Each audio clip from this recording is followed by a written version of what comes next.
Assume you mean the stunt with the berries, and honestly, I don't think so, but I'm not 100% sure. There's not a great deal that we do know about Cato and Clove other than what Katniss witnessed, and she didn't exactly want to get close to them. We know that they were from District 2, we know that they were likely trained in an academy and volunteered for the games. It's likely that they might have known each other before the games.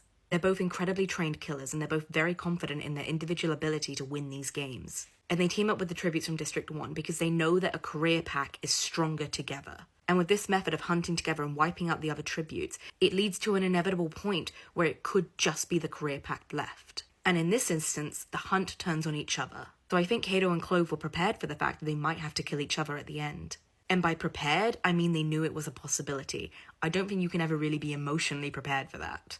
But this Hunger Games was different because the announcement was made that tributes from the same district could win together. And the only two pairs left at this time were Katniss and Peeta and Cato and Clove. And as much as we know that this was done to fuel the star-crossed lovers act between Katniss and Peeta, Cato and Clove might have assumed it was for them. They were both suddenly thrust into very unknown territory because these are two people who have trained their whole lives for these games, and the games are very formulaic. They have a system and a structure by this point, and this announcement essentially for a spanner in the works. And whether or not Cato and Clove actually believed this would last, they must have felt that hope. And it's actually quite heartbreaking because we know that they did care for each other and were trying to keep the other alive. Because when Clove is being killed by Fresh, she is screaming out for Cato, and we can hear him in the distance screaming back for her.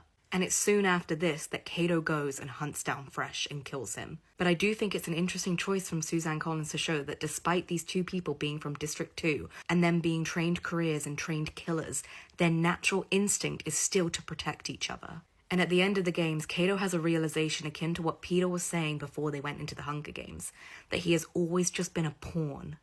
And so I honestly don't know what would have happened if it was Cato and Clove instead of Katniss and Peeta at the end, and then the announcement was made that there could only be one victor.